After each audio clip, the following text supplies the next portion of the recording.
জয় শ্রীকৃষ্ণ। রাধে রাধে। বন্ধুরা, বছরে 12টি অমাবস্যার মধ্যে এই মাঘ মাসের মৌনী অমাবস্যার মাহাত্ম্য অনেক অনেক গুণ বেশি। কারণ প্রত্যেক বছর মাঘ মাসের এই শুক্ল পক্ষের এই চতুর্দশী তিথিতে মা রটন্তী কালী পুজোর পর এই অমাবস্যা তিথি শুরু হয়। শাস্ত্র মতে এই কালী পুজোর দিন ভগবান শ্রীকৃষ্ণ কালী রূপ ধারণ করেছিলেন।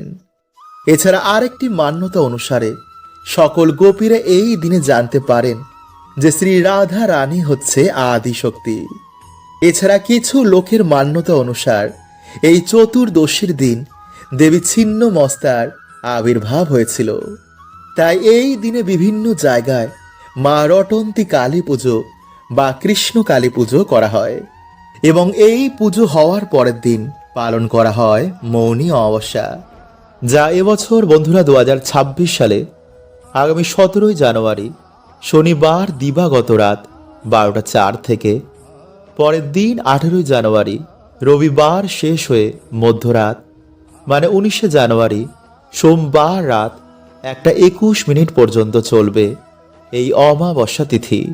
ফলে উদয়া তিথি অনুসারে আগামী 18 জানুয়ারি চৌঠা মাঘ রবিবারই পালিত হবে 2026 সালে প্রথম মৌনী অমাবস্যা এবং আজ 16 জানুয়ারি শুক্রবার রাত 10টা 22 থেকে এই চতুর্দশী তিথি শুরু হয়ে যাচ্ছে। আর তা ছাড়বে পরের দিন 17 জানুয়ারি শনিবার দিবাগত 12টা 4 অর্থাৎ 18 জানুয়ারি মধ্যরাত। আর তারপরই বন্ধুরা শুরু হয়ে যাবে মৌনী অমাবস্যা। তাই বন্ধুরা আগামীকাল শনিবারই পালিত হবে 2026 সালের রটন্তী কালী পুজো এবং এই দিনের পুজোর সবথেকে শুভ সময় হচ্ছে শনিবার সন্ধে 5টা 8 থেকে সন্ধে 6টা 44 পর্যন্ত। এই দিনে ভগবান শ্রীকৃষ্ণ এবং মা কালীর পুজো অর্চনার বিশেষ মাত্রা রয়েছে। স্কন্দ পুরাণ বলছে যে মৌনী অমাবস্যার দিন যারা নদীতে স্নান করে বা সামান্য কিছু জিনিস যারা এই দিনে দান করে বা স্নানের জলে সামান্য জিনিসটি মিশিয়ে যারা স্নান করে তাদের দুর্ভাগ্য কাটে, পরিবারে আয় উন্নতি এবং সুখ শান্তি বৃদ্ধি পায়। এবং এই 2 দিন চলাকালীন বাড়িতে সামান্য কিছু ভুলও কিন্তু আমাদের সৌভাগ্যের নাশ হয়, বাড়িতে দুর্ভাগ্যের আগমন হয়। তাই অমাবস্যা চলাকালীন এই খাবারগুলো বন্ধুরা আপনারা তো খাবেনই না, পারলে কাল রটন্তী কালী পুজোর দিনও আপনারা এই খাবারগুলো থেকে যতটা পারবেন দূরে থাকুন। এবং এই 2 দিনের মধ্যে এই ফলটি আপনারা বাড়িতে এনে আপনাদের মনের ইচ্ছা বলে বাড়িতে এখানে রেখে দিন। মায়ের কৃপায়, ভগবান শ্রীকৃষ্ণের কৃপায় আপনাদের মনের ইচ্ছা অবশ্যই পূর্ণ হবে। আর পারলে বন্ধুরা আপনারা এই কালী পুজোর মহাযোগে অবশ্যই এই খাবারটি গ্রহণ করুন। তো নমস্কার বন্ধুরা, আমি রাজু আর আমাদের চ্যানেলে আপনাদের স্বাগত। তার আগে বন্ধুরা ভিডিওটি একটি লাইক করে কমেন্টে হর হর মহাদেব ও জয় শ্রীকৃষ্ণ অবশ্যই লিখুন। মনে হয় এই দিনে সকালে মন ব্রত রেখে যদি কোনো নদীতে স্নান করা হয় তো বন্ধুরা এতে শনি দোষ, পিতৃদোষ এবং কাল সর্পদোষ থেকেও সেই ব্যক্তি মুক্তি পেয়ে যায়। এছাড়া বন্ধুরা এই দিনে আপনারা একটি পাত্রে কিছুটা সরিষার তেল নিয়ে তাতে নিজের ছায়া দেখে সেই তেল আপনারা সেই দিন কোনো শনি মন্দিরে গিয়ে দান করতে পারেন। তো বন্ধুরা আপনাদের আর্থিক ভাগ্য তো খুলবেই, সাথে আপনাদের শারীরিক কষ্ট থেকেও আপনারা মুক্তি পেয়ে যাবেন। এছাড়াও এই দিনে আপনারা কোনো পাত্রের মধ্যে কিছুটা তিল নিয়ে তাতে জল গুলে আপনারা কোনো অসত্য গাছের গোড়ায় সেটি ঢেলে দিন এবং তারপর আপনারা কালো তিল কাউকে দান করে দিন। এতে আপনাদের আর্থিক ভাগ্য অবশ্যই খুলবে। এছাড়াও এই দিনে আপনারা সরিষার তেল, মাসকলাইয়ের ডাল, কম্বল, লোহা এই সামান্য জিনিস কাউকে দান করতে পারলে শনিদেব অত্যন্তই প্রসন্ন হন। ফলে সেই ব্যক্তি জীবনে কখনো অর্থ কষ্টে ভোগে না এবং পূর্বপুরুষদের আশীর্বাদও সেই ব্যক্তি প্রাপ্ত করে। তাই বন্ধুরা এই অমাবস্যা চলাকালীন এই কার্যগুলো কিন্তু করবেন না, নইলে আপনাদের জীবনে নেগেটিভ শক্তির প্রভাব অনেক বাড়তে পারে। তাই চলুন বন্ধুরা, এবার আমরা জেনে নিই যে কোন সেই কার্যগুলি যা আপনারা এই অমাবস্যা চলাকালীন রাতে এবং দিনে করবেন না। বন্ধুরা, আমাদের ভারতীয় সংস্কৃতিতে এই অমাবস্যাকে নিয়ে অনেক রকম নিয়ম রয়েছে, যার মধ্যে কিছু নিয়ম আমাদের অন্তত অবশ্যই মানা উচিত। যেমন গরুড় পুরাণে অনুসার আমাদের এই দিনে কিছু কাজ একদমই করতে নেই। আর তা হলো, যেমন বন্ধুরা, এই দিন আপনারা অমাবস্যা চলাকালীন কোনো শ্মশানে যাবেন না, কারণ বন্ধুরা এই সময় শ্মশানে ঘটে কিছু তন্ত্র প্রক্রিয়া। এছাড়াও আপনারা এই দিন রাতের বেলায় কোনো নোংরা জায়গা, মানে যেখানে পাড়ার সকলে বা বাড়ির সকলে আপনারা নোংরা ফেলেন, এমন জায়গায় যাবেন না। এছাড়া বন্ধুরা, পুরনো কোনো বড় গাছ, তার তলায় আপনারা সেই রাতে যাবেন না। গর্ভবতী মহিলারা আপনারা এই দিন রাতের বেলায় বাইরে বেরোবেন না। চুল খুলে মহিলারা এই দিন রাতের বেলায় বাইরে যাবেন না, বা এমন কোনো জায়গায় যাবেন না। সন্ধ্যের পর বাড়ির কোনো জিনিস ঝাড় দিয়ে বাইরে ফেলবেন না। সেই দিন কেউ কিছু দিলেই আপনারা সহজে খাবেন না। রাস্তায় লাল কাপড় সিঁদুর দেখলে, লেবু দেখলে আপনারা পারাবেন না। নির্জন জায়গা থেকে সেই দিন আপনারা দূরে থাকুন। এই দিন আপনারা কোনো রকমের শারীরিক সম্পর্ক বন্ধুরা ভুলেও স্থাপন করবেন না। নাম্বার 2, বন্ধুরা, এই দিন আপনাদের বাড়িতে যদি কেউ কিছু চাইতে আসেন, তো তাকে কিন্তু খালি হাতে ফেরাবেন না। পারলে আপনারা সেই দিন অবশ্যই মায়ের মন্দিরে গিয়ে মায়ের পুজো দিন। নাম্বার 3, বন্ধুরা, এই অমাবস্যা চলাকালীন কিছুটা কালো তিল মিশিয়ে তা দিয়ে স্নান করুন। এতে আপনাদের জীবনে অমাবস্যার প্রভাব পড়বে না। নাম্বার 4, বন্ধুরা, এই দিন আপনারা সকালে দেরি করে ঘুম থেকে উঠবেন না। এতে আমাদের ভবিষ্যতে বিভিন্ন রকম কার্যে বাধা আসতে পারে। নাম্বার 5, বন্ধুরা, এই দিন আপনারা ভুলেও কিন্তু বাড়িতে ঝগড়া ঝামেলা করবেন না। এতে বাড়ির শ্রী নষ্ট হয়, ফলে বিভিন্ন রকমের নেগেটিভ শক্তিরা আকৃষ্ট হয়ে আমাদের বাড়িতে চলে আসতে পারে। আর তার ফলে বন্ধুরা আমাদের বাড়িতে কখনো উন্নতি হয় না, সর্বকাজে বাধা বিঘ্ন আসে, সম্পর্কের মধ্যে দূরত্ব চলে আসে। নাম্বার 6, বন্ধুরা, এই দিন আপনারা কিন্তু ভুলেও কোনো পশু পাখির গায়ে হাত তুলবেন না, বা তাদের সাথে কোনো রকমের খারাপ ব্যবহার করবেন না। এতে গ্রহের কুপ্রভাব আমাদের জীবনে এসে পড়ে। বন্ধুরা, এই দিন আপনারা সকাল সকালই ঘুম থেকে ওঠার চেষ্টা করবেন, এবং সকালে ঘুম থেকে উঠেই আপনারা কোনো নদীতে গিয়ে যদি স্নান করতে পারেন, তাহলে তো বন্ধুরা খুবই ভালো। কারণ বন্ধুরা, এই দিনে নদীতে স্নান করতে বহু দেবী দেবতার আগমন হয়, যার ফলে সেই জল স্পর্শ করাতেই মানুষের দুর্ভাগ্যের নাশ হয়ে যায়। এবং এই দিনে বন্ধুরা বহু দেবদেবী আমাদের বাড়িতে আগমন করে আমাদের আশীর্বাদ দিয়ে যান।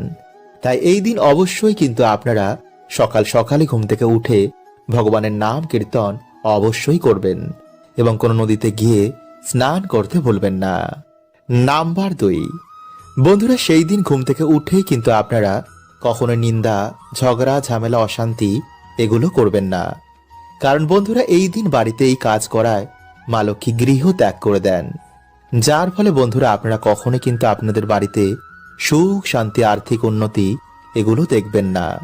এবং এই দিনে বন্ধুরা আপনারা কিন্তু চুল, দাড়ি, নখ, জঙ্গল পরিষ্কার, গাছপালা কাটা এমন কার্য করবেন না। নাম্বার 3, বন্ধুরা, এই দিনে যদি আপনাদের বাড়িতে কোনো অসহায় ব্যক্তি কিছু চাইতে আসেন, তো তাকে অবশ্যই আপনাদের সামর্থ্য অনুযায়ী তাকে সাহায্য করতে ভুলবেন না। কারণ বন্ধুরা শাস্ত্র বলছে যে এই দিন যদি আমরা কিছু দান করতে পারি, তো বন্ধুরা এতে আমাদের বহু গুণ দুর্ভাগ্যের সেই দিন নাশ হয়ে যায়। এছাড়া বন্ধুরা অন্যের সেবায় ঈশ্বর খুবই প্রসন্ন হন। নাম্বার 4, এই দিন ভুলেও বন্ধুরা সকালে ঘুম থেকে উঠে ঝগড়া ঝামেলা দেখবেন না, আর ভুলেও কারোর সাথে করবেন না। বাড়িতে সবার সাথে সেই দিন ভালো ব্যবহার করবেন, যতটা পারবেন সেই দিন অন্যদের আশীর্বাদ নিন। নাম্বার 5, যদি বন্ধুরা আপনারা ব্যবসা করেন বা আপনাদের আর্থিক উন্নতি করতে চান, তো অবশ্যই সেই দিন মা লক্ষ্মী ও শ্রী গণেশের পুজো আরাধনা করতে ভুলবেন না। নাম্বার 6, বন্ধুরা এই শুভ দিনে কোনো রকম পোড়া জাতীয় খাবার খাবেন না। এছাড়াও পারলে এই দিন আমিষ জাতীয় খাবার বা কোনো রকম নেশা ভান থেকে বন্ধুরা দূরে থাকবেন।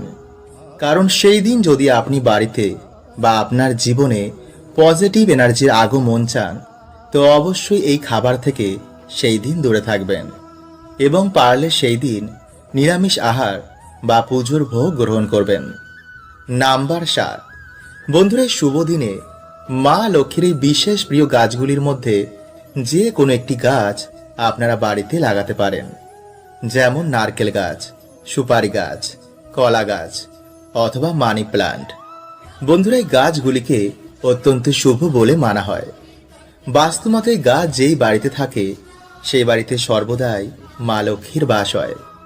কিন্তু কলা গাছ বন্ধুরা বাড়িতে সামনে ভুলেও লাগাবেন না।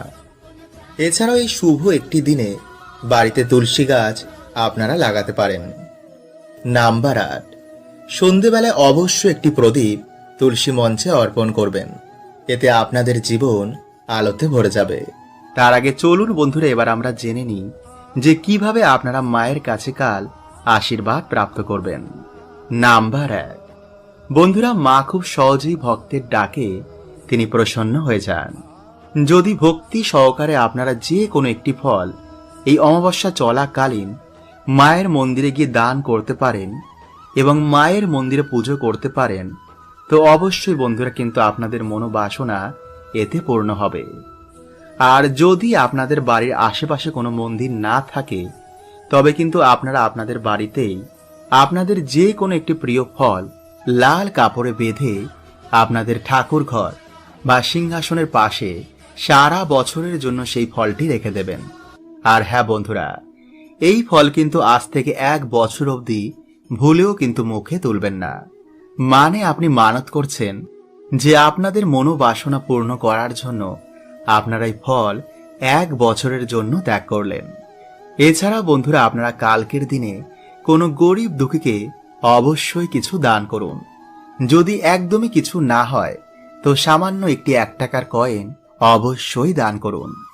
কালকের দিনে বন্ধুরা আপনারা ভুলেও কিন্তু কোনো স্ত্রীর সাথে খারাপ ব্যবহার করবেন না, নইলে কিন্তু আপনারা এই পুজোর ফল একদমই পাবেন না। পারলে আপনারা কালকের দিনে গঙ্গা স্নান করুন অথবা স্নানের জলে 3টি তুলসী পাতা মিশিয়ে তা দিয়েও স্নান করতে পারেন। আর মেইন কথা হলো বন্ধুরা, কালকের দিনে আপনারা অবশ্যই কিন্তু নিরামিষ আহার গ্রহণ করবেন। আর যদি পারেন তো আজকে রাতেও আপনারা নিরামিষ গ্রহণ করতে পারেন। আর বন্ধুরা আপনারা কিন্তু ভুলেও মদ্যপান বা নেশা জাতীয় খাবার একদমই খাবেন না। এছাড়া বন্ধুরা আপনারা কালকে যে দেবদেবীর ভক্ত তার মন্ত্র যদি আপনারা পাঠ করতে পারেন, তো এতে কিন্তু বন্ধুরা বিশেষ ফল প্রাপ্ত হয়। বন্ধুরা আজকের এই ভিডিওতে আমি যে টোটকাগুলো আপনাদের জানাবো তার মধ্যে যে কোনো একটি টোটকা যদি আপনারা কালকের দিনে করতে পারেন, তো বন্ধুরা দেখবেন আপনারা শনি মহারাজের কৃপায় আপনাদের জীবন থেকে সকল বাধা বিপত্তির কেমন নাশ হয়েছে। আসলে বন্ধুরা, যদি আমাদের জীবনে শনিদেবের সাড়ে সাথী বা বক্র দৃষ্টি চলে, তো সেই মানুষটিকে বন্ধুরা বিভিন্ন রকমের সমস্যার সম্মুখীন হতে হয়।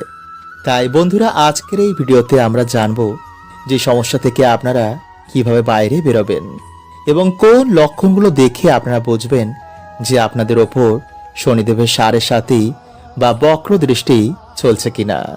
তাই অবশ্যই কিন্তু বন্ধুরা ভিডিওটি পুরো দেখতে একদমই ভুলবেন না। তার আগে বন্ধুরা ভিডিওটি একটি লাইক করে কমেন্টে হর হর মহাদেব ও জয় শ্রীকৃষ্ণ অবশ্যই লিখুন এবং সাথে আপনারা একবার লিখুন জয় শনিদেব। নাম্বার 1, বন্ধুরা কর্মজীবনে আপনি বারে বারে কঠিন পরিস্থিতির শিকার হচ্ছেন। যদি বন্ধুরা আমাদের জীবনে শনিদেবের বক্র দৃষ্টি এসে পড়ে, তো বন্ধুরা হওয়া কাজও আমাদের বিভিন্ন কারণে ভেঙে যায়। হঠাৎ করে আমাদের কর্মজীবনে ধস লাগে, চারিদিক থেকে আমরা দেনার দায়ে ডুবে যাই। সবার কাছে হঠাৎই যেন আমরা খারাপ হয়ে যাই। হঠাৎ করে আমাদের চাকরি চলে যায়, ব্যবসাতে কিছুতেই আমাদের উন্নতি হয় না, বাড়িতে ঝগড়া ঝামেলা অশান্তি রোগ ব্যাধি এগুলো ঘিরেই থাকে। আর বন্ধুরা এই সব কিছু হয় শনিদেবের সাড়ে সাতির জন্য। নাম্বার 2, ধীরে ধীরে আমাদের শরীর থেকে আকর্ষণ মানে উজ্জ্বলতা কমে যাচ্ছে। মানে বন্ধুরা, এখানে কিন্তু আমি কোনো কালো বা ফর্সার কথা বলছি না। দেখবেন বন্ধুরা, যার উপর দেব কৃপা হয়, সে কালো হোক বা ফর্সা, তাকে দেখেই মানুষ তার কথা আকর্ষিত হয়ে যায়। কিন্তু যার উপর দেব কৃপা থাকে না, তার অরা ধীরে ধীরে কালো হয়ে যায়। ফলে তাকে দেখে মনে হয় বন্ধুরা, সে যেন অসুস্থ। আর এগুলি বন্ধুরা আমাদের কিছু ভুলের জন্য হয়, যা আমি একটি আলাদা ভিডিওতে আপনাদের জানিয়ে দেব। তাই চলুন বন্ধুরা, এবার আমরা জেনে নিই যে সমস্যা থেকে আপনারা কিভাবে বেরোবেন। নাম্বার 1, প্রতিদিন হনুমান চল্লিশা পাঠ করলে বা মঙ্গলবার দিন কোনো হনুমানজির মন্দিরে গিয়ে হনুমানজির পুজো অর্চনা করলে বা বাড়িতেই হনুমানজির নামে একটি প্রদীপ জ্বালালেও বন্ধুরা শনিদেব আমাদের ওপর থেকে তার বক্রদৃষ্টি সরিয়ে নেন। কারণ শনিদেব হনুমানজিকে নিজে বলেছেন যে তিনি তার ভক্তদের ওপর কখনো বক্রদৃষ্টি দেবেন না। নাম্বার 2, শনিবার দিন কোনো শনি মন্দিরে গিয়ে সামান্য সর্ষের তেলের একটি প্রদীপ জ্বালালেও এবং ভগবানের প্রিয় প্রসাদ যেমন সাদা বাতাসা ও সাদা যে কোনো সুগন্ধি ফুল দিয়ে ভগবানের পুজো অর্চনা দিলেও শনিদেব খুবই প্রসন্ন হন। নাম্বার 3, গরু কুকুর ও কাককে যদি আমরা তিল মিশ্রিত খাবার খাওয়াই, তো শনিদেব বন্ধুরা এতেও কিন্তু খুবই প্রসন্ন হন। বন্ধুরা, আজ রাতে আপনারা কিছুটা কালো তিল, 9টি অরহরের ডাল এবং 9টি লবঙ্গ কালো কাপড়ে বেঁধে আপনাদের মাথার ওপর থেকে অ্যান্টি ক্লকওয়াইজ 7 বার ঘোরাবেন এবং ঘোরানোর সময় বন্ধুরা ওম শাম শনিশ্বরায় নমঃ এই মন্ত্র আপনারা 7 বার পাঠ করবেন এবং তারপর সেই জিনিসটি আপনারা আপনাদের বালিশের তলায় রেখে রাতে ঘুমাবেন এবং পরের দিন আপনারা বাড়ির আশেপাশে যে কোনো একটি অশ্বত্থ গাছের তলায় এগুলি রেখে আসবেন এবং অশ্বত্থ গাছকে আপনারা আপনাদের মনের বাসনা এবং যে দুঃখ দরিদ্রতায় আপনারা আছেন তা অশ্বত্থ গাছকে বলবেন। দেখবেন বন্ধুরা, সেই রাতেই হয়তো আপনাদের স্বপ্নে শনি মহারাজ আসবেন। তাই চলুন বন্ধুরা, এবার আমরা জানি যে শনিবার কি কি খাওয়া উচিত এবং কোন খাবার এই দিনে খেতে নেই। বন্ধুরা, শনিবার দিন মুগ ডাল, পনির, লাউ, উড়দ ডালের খিচুড়ি এবং কালো তিল খাওয়া অত্যন্তই শুভ। কিন্তু এই দিনে বন্ধুরা কালো তিল এবং লবণ বাড়িতে ক্রয় করে আনা মোটেও শুভ নয়। এবং যে শনিবার আপনারা শনিদেব পুজো আরাধনা করবেন, পারলে সেই দিন অবশ্যই নিরামিষ আহার গ্রহণ করুন এবং সর্ষের তেলের বদলে আপনারা এই দিনে পারলে সাদা তেলে রান্না করুন। এছাড়া এই দিনে আপনারা বেশি করে তেল মশলাযুক্ত খাবার খাবেন না, আমিষ খাবেন না, পেঁয়াজ রসুন এবং পোড়া জাতীয় খাবার থেকে আপনারা এই দিনে দূরে থাকুন। এছাড়া মসুরির ডাল না খেয়ে ভিডিওতে বলাই সামান্য কার্যের মাধ্যমে যে কোনো শনিবার আপনারা বাবার আশীর্বাদ নিন এবং ভক্তি মনে আপনারা বাড়িতে হরে কৃষ্ণ মহামন্ত্র, মহামৃত্যুঞ্জয় মন্ত্র এবং হনুমান চল্লিশা আপনারা পাঠ করুন। এছাড়া শনিবার দিন লোহার জিনিস দান করা, অন্ন বস্ত্র দান করা বা কোনো পশু পাখির সেবা করায় শনিদেব অত্যন্তই প্রসন্ন হন। তাই বড় শনিবার বন্ধুরা আপনারা এই সামান্য কার্যগুলো করতে একদম ভুলবেন না। হ্যাঁ বন্ধুরা, অনেক সময় এমন হয়, দেখবেন আমরা যতই পরিশ্রম করি কিন্তু পরিশ্রমের মতন আমরা তেমন ফল পাই না। কোথায় যেন একটা বাধা আমাদের উন্নতি করতে আটকায়। যতই পরিশ্রম করি মাসের শেষে ঠিক পকেট খালি হয়ে যায়, বাড়িতে শান্তির পরিবেশ নেই, জীবন যেন একটা সংগ্রাম হয়ে গেছে। এর থেকে বাঁচার জন্য মানুষ অনেক উপায় করেছে কিন্তু কিছুতেই কোনো ফল পায়নি। এর কারণ হলো বন্ধুরা, আমাদের সবার আগে জানতে হবে রোগটা কি। কারণ অনেক কারণেই এই সমস্যাগুলো দেখতে পাওয়া যায়, যেমন বাস্তুদোষ, পিতৃদোষ, গ্রহদোষ, কর্মদোষ, নেগেটিভিটি সমস্যা, কুলদেবী রুষ্ট, এমনকি কেউ আপনার ক্ষতি করেছেন। তাই আজকের ভিডিওতে আমরা, যদি কেউ আপনার ক্ষতি করে থাকে, যদি আপনাদের বাড়িতে কোনো নেগেটিভিটি থাকে, যদি আপনার ওপর গ্রহ দোষ থাকে, এই সব থেকে বাঁচার উপায় আজকের এই ভিডিওতে আমরা বলবো। তাই ভিডিওটা অবশ্যই পুরো দেখুন। তার আগে বন্ধুরা আপনাদের বলি, আপনাদের বাড়িতে ভূত প্রেত আছে কিনা তা আপনি মাত্র 24 ঘন্টায় জানতে পারবেন। হ্যাঁ বন্ধুরা, এই বিষয়ে আমি অলরেডি ভিডিও বানিয়েছি, যদি দেখতে চান তো লিংক ডেসক্রিপশনে রয়েছে। তো নমস্কার বন্ধুরা, আমি রাজু, আর আমাদের চ্যানেলে আপনাদের স্বাগত। তার আগে বন্ধুরা, ভিডিওটিকে লাইক করে কমেন্টে হর হর মহাদেব ও জয় শ্রীকৃষ্ণ অবশ্যই লিখুন। বন্ধুরা, শনিবার শনিদেবের বার বা বড় ঠাকুরের বার বলা হয়। যদি আমাদের জীবনে শনিদেবের বক্র দৃষ্টি থাকে তো কিছুতেই উন্নতি হতে চায় না। তাই শনিবার দিন কি কি করবেন চলুন জেনে নিই। বন্ধুরা, এর জন্য আপনাকে বেশি কিছু করতে হবে না। এই দিন আপনি হনুমানজিকে সাক্ষী রেখে একটি মাটির প্রদীপ জ্বালাবেন। তারপর তেলে 2টি লবঙ্গ মিশিয়ে হাত জোর করে পুরো ভক্তির সাথে হনুমানজির কাছে প্রার্থনা করবেন। নিজের সমস্ত দুঃখের কথা, সমস্ত সমস্যার কথা, আপনার কি ইচ্ছা আছে তা হনুমানজিকে জানান। আর পারলে এরপর হনুমান চল্লিশার পাঠ অবশ্যই করুন। পুজো হয়ে যাওয়ার পর সেই তেল হনুমানজিকে প্রণাম করে মাঝখানের আঙ্গুল চুবিয়ে নিজের নাভিতে লাগান। 2টো আঙ্গুল চুবিয়ে গলায় ও কাঁধে লাগান। আর অল্প কিছু তেল নিয়ে নিজের জিভে ঠেকান। এতে আপনার শরীরে যদি কোনো নেগেটিভিটি থাকে তা জ্বলতে শুরু করবে। ঘরে সে প্রদীপ জ্বালালে বাড়ির নেগেটিভ শক্তিরা জ্বলতে শুরু করবে আর ভয়ে ঘর ছেড়ে পালাবে। আর হনুমানজির ভক্তদের ওপর শনিদেব কখনো বক্র দৃষ্টি দেয় না, তাই এক কাজে আপনার সমস্ত প্রবলেমের সলিউশন হয়ে যাবে। তাই বন্ধুরা, আপনি এই কাজটি শনিবার ও মঙ্গলবার যে কোনো দিনে করতে পারেন।